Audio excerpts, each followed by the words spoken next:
I want to thank County Commissioner Ken Welch for joining us today. Commissioner Welch, last October you participated in an oil drilling forum in Tallahassee. What motivated your participation in that forum? Well, I guess several things, Bernie. Number one, being a native Floridian and caring deeply about the future of our state. Oil drilling will affect us on many levels. It will affect our environment, it will affect our tourism-based economy, and it just is not the right thing for Florida. The Pinellas County Commission has been on record for some time in opposition to increased oil drilling closer to our shores. Back in 2006, when I was chairman of the Pinellas County Commission, we issued a resolution in opposition to relaxation of federal oil drilling limits, at that point 125 miles off the coast. So we do have a resolution on record there. Certainly when you talk about drilling in state waters 3 to 10 miles off our coast, it was something that not only myself but my colleagues are deeply involved in. For the longest time, sort of that subject matter was politically taboo, especially talking any kind of repeal of the 1990 ban. Do you think that's now on the table? It's on the table, but for all the wrong reasons. The oil lobby, which is still very secretive, we don't know who these folks are who are pressing to drill 3 miles off our coast, really wanted to manipulate the price of gas at the pump about a year ago. When gas prices reached about $4 a gallon, they saw that as an opportunity to slip through legislation that would allow oil drilling closer to our coast, implying that that would somehow reduce the price of gas at the pump. What Floridians need to understand is that even if there's a significant find of oil in state waters, it will not reduce the price of fuel at the pump, because oil is a global commodity. Demand in China, India, other emerging nations will more than compensate for any new oil reserves that we find off the coast of Florida. So it will not lower the price of fuel at the pump, but the oil lobby saw that as an opportunity to pull a fast one on the people of Florida and allow this drilling, which is a huge gamble in terms of our environment and our tourism-based economy. Well, moving on towards sort of the arguments that the pro-drilling side is making. First, drilling advocates contend that the technology has been made safe and that there are no environmental concerns. Is that accurate? It's far from accurate. It's unproven.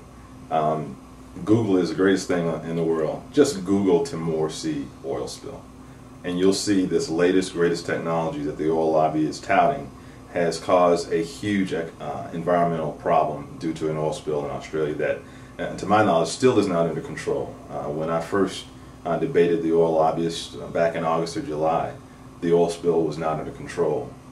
In October, when I debated them again in Tallahassee, it still was not under control. This new technology is not proven. It would cause a huge risk to Florida. If we had an oil spill the size of the Timor Sea oil spill, it would blanket Florida. And researchers from USF and other credible institutions say that those currents, even if it was a spill in the western Gulf, would affect eastern Florida because of the way the current flows. So there's really no safe part of Florida if we have an oil spill of that magnitude. And then they say that the drilling would produce 20,000 jobs and bring billions of dollars in revenue. Well, this gets to the point of Florida needing some kind of leadership to address our long-term revenue problems. We've seen the legislature and the governor raid trust funds for housing, for transportation. Now they're reaching at this claim of $2 billion of oil revenue to plug holes in the state budget.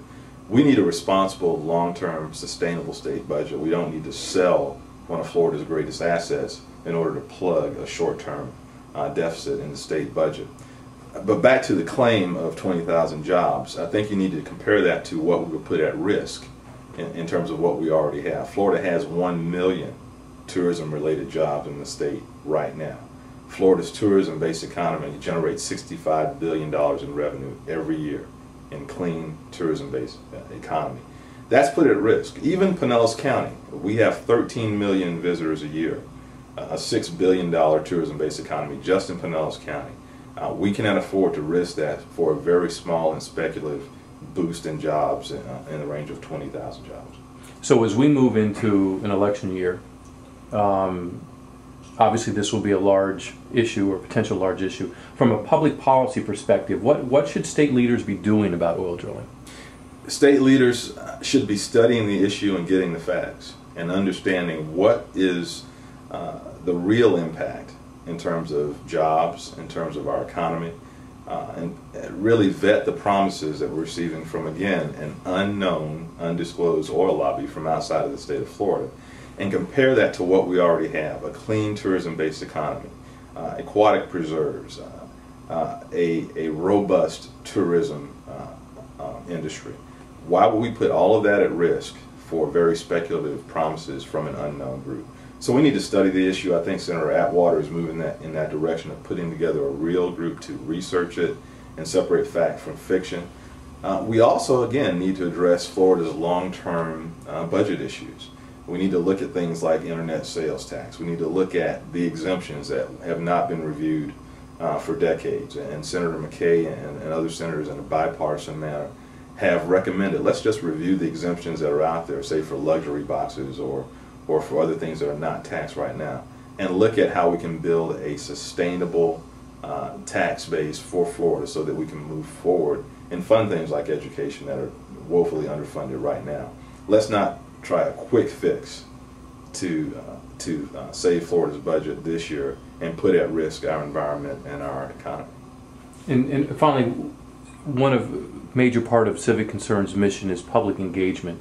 You know, obviously the oil industry is putting a lot of money into high-powered lobbyists in Tallahassee.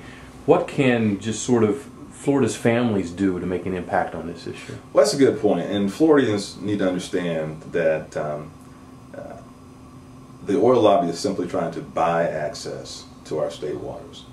So far, they've put almost $250,000 into donations to both political parties, and David Rancourt at a previous debate said they hope to exceed that. So we cannot compete, I think, in terms of dollars, but what we can compete is in contacting those legislatures. Contact your state representatives, contact your state senators. Let them know that preserving Florida as we know it is very important, and that their vote ought to reflect their fiduciary interests for Floridians, not for oil interests that are outside of the state of Florida. Get involved in the process, send an email, make a phone call to your state representative or senator, and that's the best way to make an impact right now. Thank you. And Commissioner Welch, thank you for joining us today. Thank you.